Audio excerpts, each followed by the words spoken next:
Alrighty, ladies and gentlemen, we are back at it again. And while we have already addressed some of the crazy news regarding the reveal of the weapon and the attributes for Qingxiao and, of course, Jingran, well, we've already talked about them. So now we're going to be focusing on a different topic today, and that's going to be the free-to-play friendliness, the budgeting, whether or not you should actually be looking to pull and save up for these units. Because this is always a conversation that people want to have while maybe like the first phase of a banner is still going on, right? We still got about 13 days until Yang Yang is gone.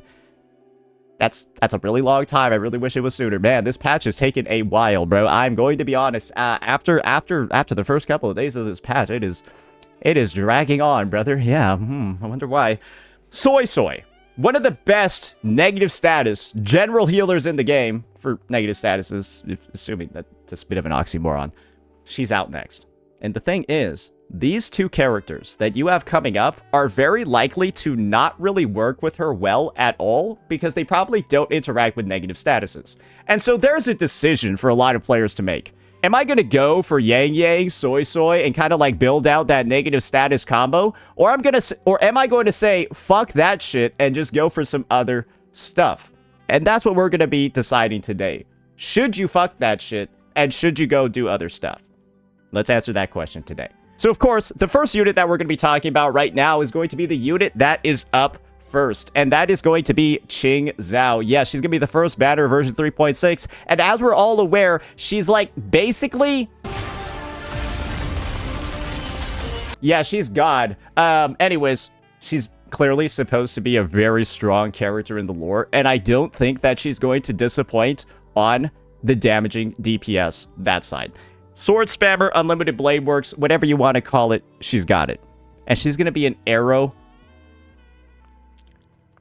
sword user. I know I've said I've already made a video about this topic of being an arrow sword user kind of being an issue for a new character release.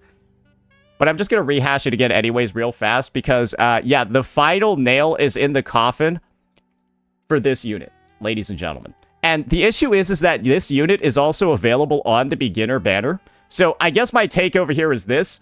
Please, beginners, this is just another sign to you. Do not pull this character on the beginner banner. Do not pull Chikona or this unit on the beginner banner. It's a terrible idea because she's an arrow sword, but she's going to be way worse than her. I'm already calling it right now. So that's just another thing. Yeah. Just forget that Cardathea exists after this one. This is important for a couple of reasons. Sword users have one of, if not the best overall general weapon in the game. And that is, of course, Emerald of Genesis. We're all familiar with it by now. We probably all got it in our first couple of months, if not weeks of playing the game. This bad boy over here provides a very, very, very standard crit rate, standard crit attack, and then, of course, gives you a bit of an attack buff if you're able to use your resonant skill. Not sure how many Qingxiao's going to have in her kit, but this thing simply existing makes it function as a stat stick that, well, allows virtually any modern DPS released in the past year to perform even without their signature weapon. Yang Yang without her sig does just fine. Hiyuki without her sig Amith without her sig just fine. Qiyao without her sig just fine. The only sword character released in the past 2 years that doesn't work without her sig is Cardathea and Brand. You're probably beginning to understand what's going on over here. Yeah, if you're not seeing the writing on the wall, but get some better glasses, motherfucker. This means Qingxiao is probably going to be close to, if not actually, a must-pull for most players. And the reasoning for this is extremely, extremely, extremely simple. Qingxiao has this other specificity in her kit and how it's going to function and how it's going to work. And you find that over here by either looking at this menu or just looking up the set yourself in game because you can farm it in game. And that is Heart of Evil Purge's 5-piece effect. Inflicting Tune Strange Shifting, which is basically guaranteed to be in Qingxiao's kit, is going to increase your critical damage and grant an arrow damage bonus. You know what that means? That means that one of Qingxiao's supports, who knows if it's going to be her best in slot support, but one of her viable supports off rip is going to be Linne. And so, guys, what is the advice that's been given to every player ever when it comes to this unit? Pull her. Just get a copy of Lene. Don't even bother with her signature. Just put her on Static Mist, and you're good to go. You've got one of the best units in the game. This is basically the take. If you don't have her at this point, you're kind of just breaking your account. And so I think it's kind of a baseline expectation for a lot of individuals that, like, 90% of people are going to have Lene because she's basically, like, at this point, I would say she's like the Verena of sub DPSs. I don't want to say she's the short keeper of sub DPSs because she's got a lot of better options at this point in, like, specialized teams. I call her the Verena because she can be put in basically anywhere and you'll still get some decent results. But with Qingxiao specifically, right? I've just been talking about the reasons for why you should just have Lene as a general sub DPS. She's got special bonuses for being Toon Strain, right? Because you can see over here, she's got a special Toon Strain mode. She interacts with all of it. She can apply all the stacks, so on and so forth. The only issue with Lene, though, is that her outro skill buffs 15% all damage and 15% and 25% resonance liberation. So this is kind of like the situation over here.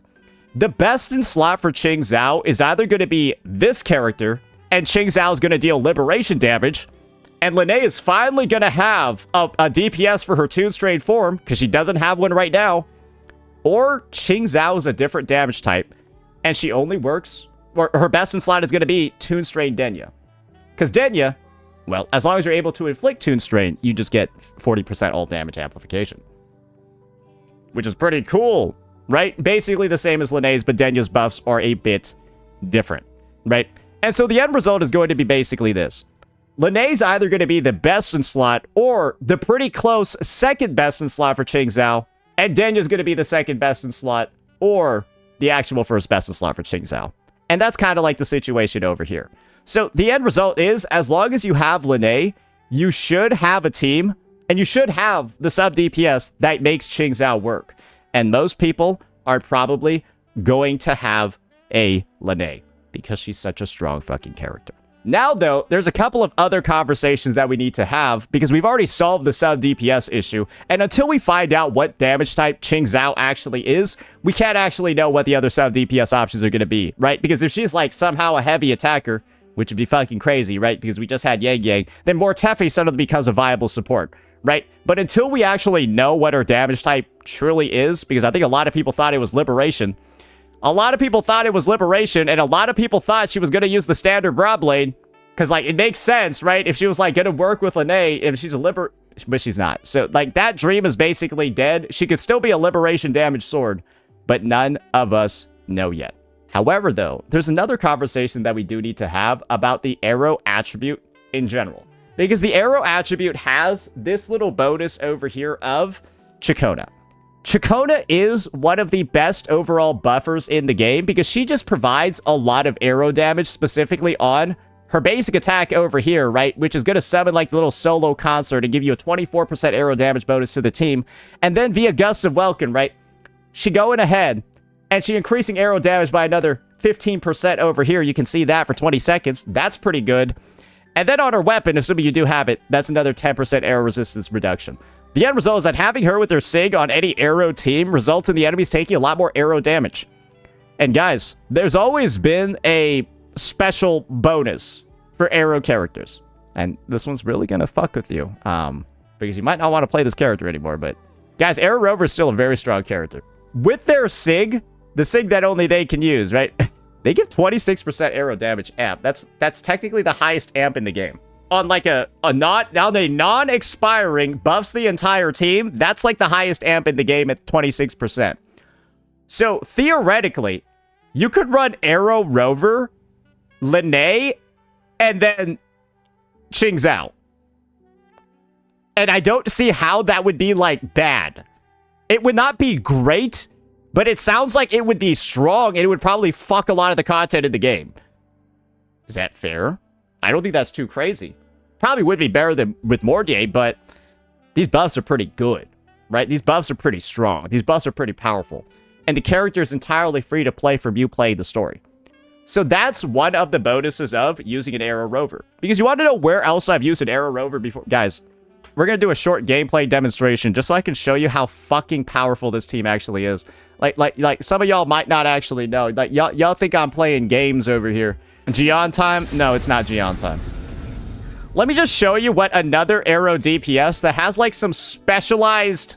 Actually, I don't know if I can do it against the Lampy Lumen. I've never played Arrow Rover against the Lampy Lumen, but we can definitely try. This is one team that I actually have used in this... Toward our shared future. You know what? Yeah, Rejuvenating Glow might actually be good on this team. Wait, this is a good idea.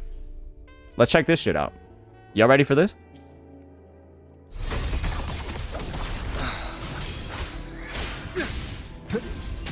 Annihilation!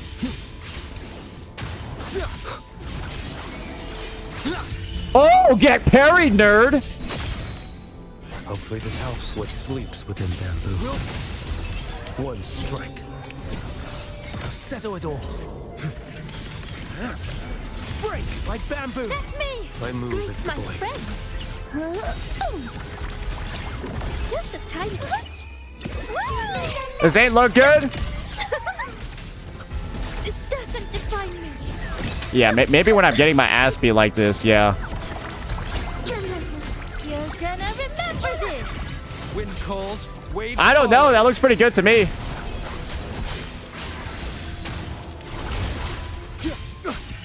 Yo, do you see how Arrow Rover could just, like, fucking go right through that shit? That was kind of crazy, though.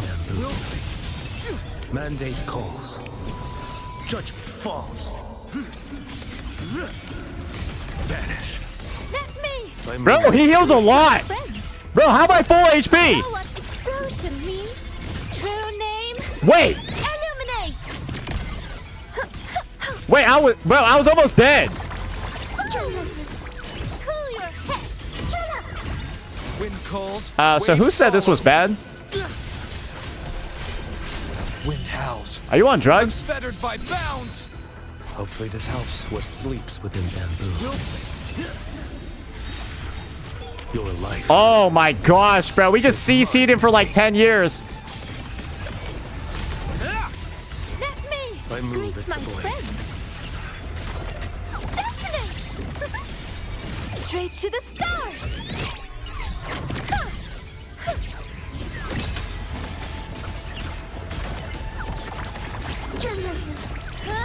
Boom! There you go. Basically, I'm just saying, you probably are going to be able to do that with just Qingxiao and Lene. Or Denya and Qingxiao. I love how people are saying Arrow Rover did nothing. No, he did do something. This is what Arrow Rover did. He provided 26% amp to the entire team. Leaving the past behind. Yes, that is what he does. 26% damage amp to the entire team, as well as Rejuvenating Glow's attack bonus. So he gives 10%, he gives 25% attack as well as 26% amp as a character. If you're calling that nothing, you're mentally retarded. I don't know what else to say. Like, you're just fucking stupid if you think that's nothing, bro. Like I'm just gonna end the discussion there. You're a fucking idiot. So that's one of the bonuses over here of being an Arrow character, because you automatically have Arrow Rover as a, like, tertiary support option, because they just exist for Arrow units only. I've used it with Yuno, I've used it with DPS Chu Yan, I've used it in a bunch of situations, right? And so you could maybe put in a Chakotay there, or maybe you could put in your Lene. And Lene might not be benefiting from the arrow damage buff, but Lene doesn't do that much damage in the first place. That's why Arrow is good. That's why Arrow Rover is cool. It lets you build some of the most homeless free-to-play teams ever. Because, guys, Varina's technically free. I think Arrow Rover's more free than Varina, right? Like who's more free, Arrow Rover or Varina? I don't actually know. I think Arrow Rover is, but that's the thing. You use Arrow Rover in this team because your cart, you know she's not doing anything. You know she's homeless as well. So Arrow Rover's freed up. And then your Varina's free to go do something else. Then your Shorekeeper that you might have used on that team is free to do something else. Then your support as a whole that you would have put in instead of Arrow Rover is free to do something else. And this is especially relevant, right? For which endgame mode? Because you playing Havoc Rover right now? You playing your Spectral Rover right now? You playing your Electro Rover right now? Might as well use a Rover in this game mode, and Arrow Rover seems like the strongest one right now, right? When your supports are limited, you got a limited number of characters to use, right? So now the whole Arrow Rover conversation seems kind of helpful, right? Yeah, shut the fuck up. Yeah, no, he is useful. He's probably the most useful version of Rover right now. Let's be real here. It's not like you're using the other ones.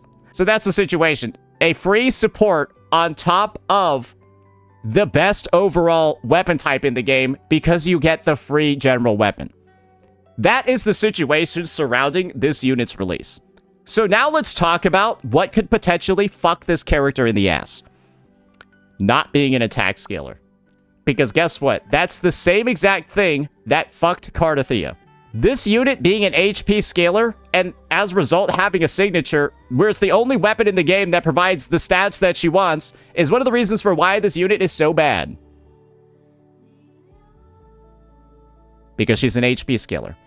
And so, that's truly like the one thing that could ruin this character, is her not scaling with attack. And that's why some people are like, oh, dearie fucking me. Is she actually going to be an ER scaler? And honestly, if they do it right, maybe it won't be bad. Because it still scales with attack, right? There's still attack scaling in here. So she'll still work with general supports. Even if she's an ER scaler like this, and maybe she will be, right? At least it looks like it's still going to be doable. It looks like attack is still going to benefit her. And it's not going to be like a bricked situation if you run Shorekeeper, a brick situation if you run, what's it called, any other unit, right? And hell, maybe she'll just be like Sagrika, who gets damage bonus based off her ER. Yes, guys, you might have not known this because you don't have this character. This character scales off ER. You want as close to 150% as possible. She gains like up to like 80% damage bonus based off her ER. Oh, that's why I wasn't critting. Hey, we did pretty good, especially considering we had 74% crit rate during that run. Hey, check that shit out over here. Yeah, it still gets 20%, okay? So, like, yeah, you're jealous, I know. Yeah, my Sagrika is really strong, I know. So you're probably guessing the same exact thing that I am based off this discussion. This unit looks like she's going to be pretty strong no matter what. And there are only, like, a couple small caveats that could, like, kind of cut into her release and cause some issues with her. But this is the final thing that I'll say regarding scaling. The great news is, even if she is some weird fucking scaling, like HP, or purely ER, or God forbid defense, you want to know the cool thing about that all? She'll still have Arrow Rover. She'll still have Arrow Rover, so it'll be like pretty okay, even if she is like an HP scaler or whatever.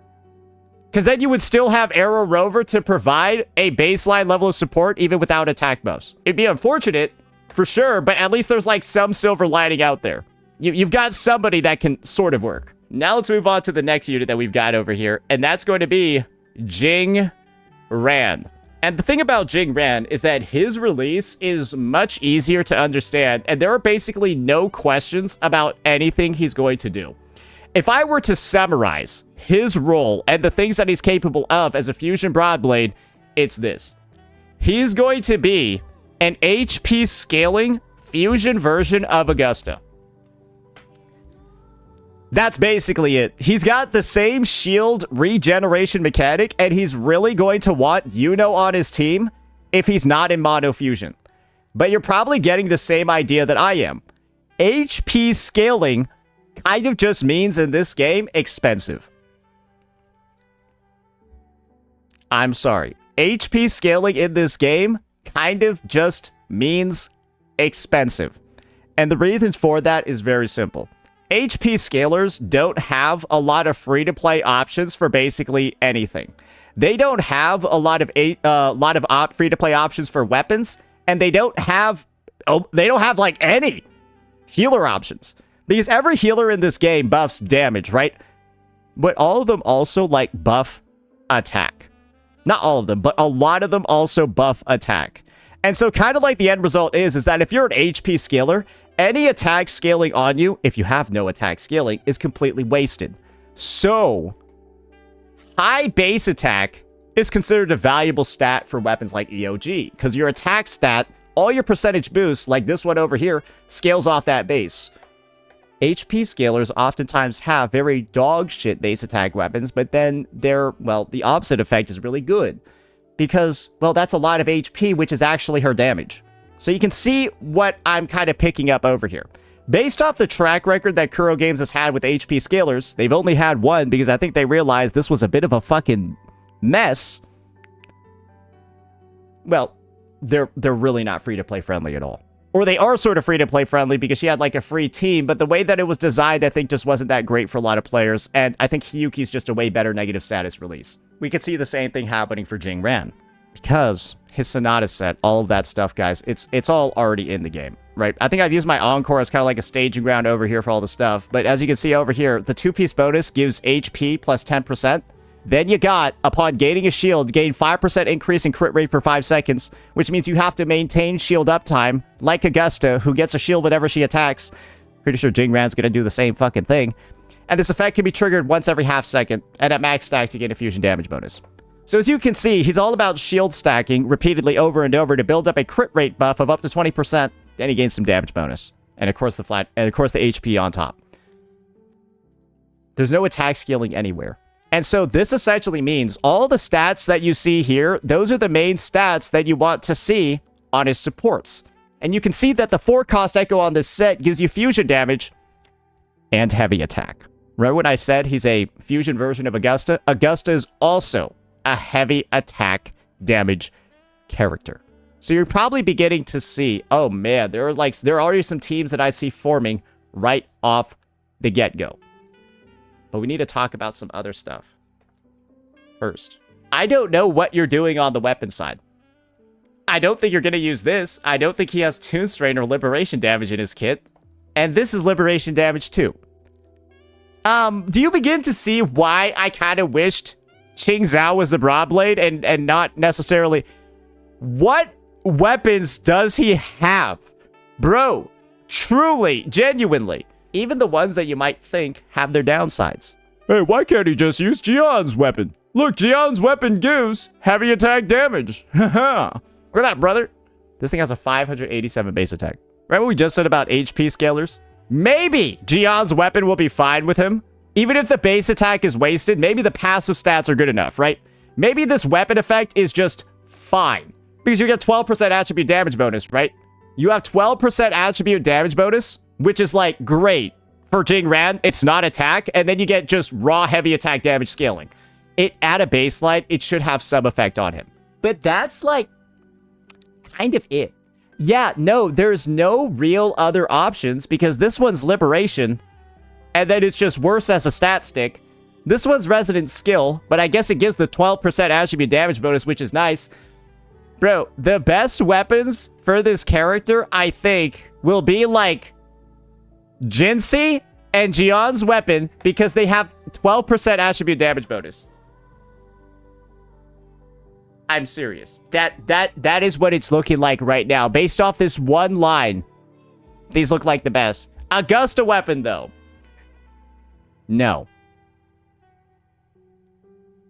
No. Have you guys even seen Augusta's weapon before? Bro, this has 675 base attack, which is useless on HP scalers, and 12% crit. This was the IQ check. If you asked why not Augusta's weapon, you failed it. Congratulations, because like that just means you didn't understand the last 5 minutes of what I clearly explained regarding HP scaling. Like I just explained HP scaling, and then you just asked why can't he use the highest base attack sword in the game with the lowest secondary stat, when HP scalers want literally the opposite of that. Low base attack and then high other stat. So, never let anyone convince you the gacha community is smart. Because what the fuck was that? You might be wondering, what about some other options? Well, that thing is 23% attack, so maybe not. That's negative statuses, so maybe not. I don't know about that one. That gives attack as well. You're probably beginning to see there's like not even HP weapons. Bro, is there even an HP? There's not even a single Bra Blade in the game that gives HP. Okay, yeah, now I already know what the best ones are then. It's these two because of the 12% attribute damage bonus. Wait, like literally off of... This one's gonna be good because it has heavy attack. This one's only good because of the first line. But everything else is a downgrade. Basically, if you've gotten the gist of what I'm saying from the weapon side, you basically will have to pick up his signature unless this kit has some weird, like, attack scaling built in. so that like it like converts attack to HP or something. Maybe they'll put that in. Maybe attack will like turn into HP for him and then like fix. That'd be good if they just did that. Added conversion in so he's not like dog shit. I don't know. We'll see. But basically, it's looking like Sig or Skip. Because Cart 100% is a Sig or Skip character, so I'm going to assume HP scalers are Sig or Skip units. And if that's the case, well, it's just Sig or Skip. Unfortunate, but that's one of the consequences. Now, let's talk about some of the team comps, let's talk about some of the team building, and let's talk about some of the supports that he's going to be working with. My take is this. Do not pull him unless you have one of these two characters or you're planning on getting one of these two characters. Is that fair to say? Because of this. As we all know, Lupa's all about fusion and having 3 fusion characters on your team. And with a character like Mornier, a Brandt, whatever, you can just combine Lupa, who buffs only fusion, not really attack just a teeny bit, but she buffs mainly just raw fusion and fusion resistance reduction. Well, Lupa combined with this guy over here, and then just any fusion character in the 3rd slot, likely a Brandt or a Mornier, is going to get you great results. Then Yuno, on the other hand, well, we all already know what Yuno is able to provide for heavy attackers that can refresh a shield. 1, it's going to be a nice, whopping 40% all damage amplification, because you'll easily be able to get 10 stacks on this DPS, Jingran, because you gain a stack every time you refresh a shield. And that's what he's going to do in his kit. Then you combine that with 50% heavy attack on top. And what does Yuno not give anywhere in her kit? Yuno gives 0% attack. Yes, ladies and gentlemen, Yuno gives 0% attack in her whole kit. Absolutely nothing. So Yuno provides you no wasted stats at all when it comes to your team compositions. Lupa, on the other hand, does have a couple of wasted stats. The unfortunate thing, though, is this. None of these team compositions have a 3rd slot that feels really good. And that's sort of the issue with Jingran. He's got 2 really, really good sub DPSs, but his supports don't feel good. What are you going to use with Yuno? A Shorekeeper who buffs a fuck ton of attack? A Mornier who buffs attack? Who are you going to use in that 3rd slot? Nobody actually really knows. Maybe use a Qingxiao for her defense reduction, because oddly enough, she might actually be the best slot. Bro, how else are you going to increase his fucking damage at this point? I don't know. Yeah, you fucking put in Qingxiao to reduce their defense, because it's not like any of the other supports are going to do anything. But then Qingxiao doesn't have an outro skills that buffs amp, so maybe she's not that good. You can already see where some of the complications are, right, ladies and gentlemen? You don't have a lot of options, and you're kind of left like feeling lacking somewhere along the way. And that's just how he's going to release in the present. And naturally, I feel like they're going to end up coming out with some sort of like support or 3rd slot for him in the future. Because guys, this is really it for the sub DPSs. And some people might be asking, well, Saint, like, he's a heavy attacker, bro. Like, why'd you just skip over like the premier? I've already talked about this before, but Morteffi's kit is essentially this. He buffs 38% heavy attack, but then the rest of his kit is just attack buffs. Static Mists, attack buff. The attack buff from his S6. And of course, the attack buff from Moonlit Clouds, which is another 22.5%. So the end result is this, guys. If Morteffi is not buffing somebody who needs attack, half his kit is like actually not doing anything. And the big reason for why you decide to put him in a team, it's not actually there, lads. And so that is a bit of a concern, right? That's a bit of an issue. And that's kind of like a wasted slot for this unit on your teams, specifically your Jingran ones. Because I bet there's a lot of people that kind of want to try out this one, a sustainless, right? A sustainless team. It might work. It might still clear, but just know a bunch of your buffs are going to be wasted. But you're all doing this to activate Lupa's buff, so it's kind of like a trade-off, right? Jingran, oddly enough, I feel like is going to have a tougher spot in the meta, specifically because he's got some specialized teammates, and on top of that, he feels like he's got some missing ones. Qingxiao, on the other hand, right? I don't think you can say that because, right, you can use Arrow Rover, you could use Mornier, because Mornier is going to buff all the Toon Strain as well, even more additionally, right? There's a bunch of different characters you're going to be able to, like, make a... Like, she has a lot of third slots. Qingxiao has everything figured out. Everything figured out. You can build probably her best in slot team on day one. Because it's going to be Lene or Denya. You could build her best in slot team the second you pull her. This guy you can't, and it's all on the basis of him being an HP scaler. It's one of the biggest debuffs in the game. And I am simply praying that Kuro Games has put in some sort of concession, some sort of like dual scaling into his kit. Because HP scaling, in my opinion, the way it was done on Cardathea was the most disgusting shit ever. Because of this one reason. On a character that scales with attack. Let's just use Yuno for example. HP and defense, even though they're not desired roles, they do something. HP and defense, they might allow my Yuno to survive another hit. Tank another attack. Push through, like, muscle through something, right, to get a hit off. Attack on Cardathea does literally nothing. Ever. So, dead rolls, HP defense rolls, do something on attack units. It's not what you want, but it still does something. Attack rolls on Cart do literally nothing. Literally fucking nothing. They don't change anything about the character. And that's what I think is the issue. Because it's literally harder to roll echoes for her. Because she has actual dead stats that do actually nothing. And not a lot of characters in the game have something like that. And Jingran, I'm just hoping that he's got some sort of attack scaling. I think this would be good. And I would really love if he had something like this. And I'm praying this is built into his kit. Once he reaches a certain amount of attack, he gains an HP buff. I'd love to see that in his kit. Once he reaches like 1,000 attack, 2,000 attack or something, right? He gains like 40% HP. Or he gets like reverse Brant scaling. I'd love to see this. Like Brant scaling where he gains like HP based off his attack. And then it's capped at a certain amount. And I think that would be cool. I think that would be neat. That could actually make him feel a lot better to build. Maybe could make him feel worse to build. But I'm going to be honest. HP scaling is already at like the bottom of the bottom when it comes to Wuthering Waves. It's at the bottom of the bottom when it comes to Wuwa. So like, it can really only get better from here, right? I'd rather Kuro experiment than just do what they did again. Because what they did was bad. It is what it is. But yeah, that's going to be our coverage of these two characters. And like I mentioned, you probably get the general gist. This looks like one of the must-pull units, a free-to-play pickup that every person should have because you are given so many tools right off of the bat, or you're highly recommended to pull a tool like Lene, who's always good in so many places, and Lene should probably work well with her, right? A lot of players are going to be in a good situation to pull Qingxiao and get a lot of her, and get a lot out of her on her release.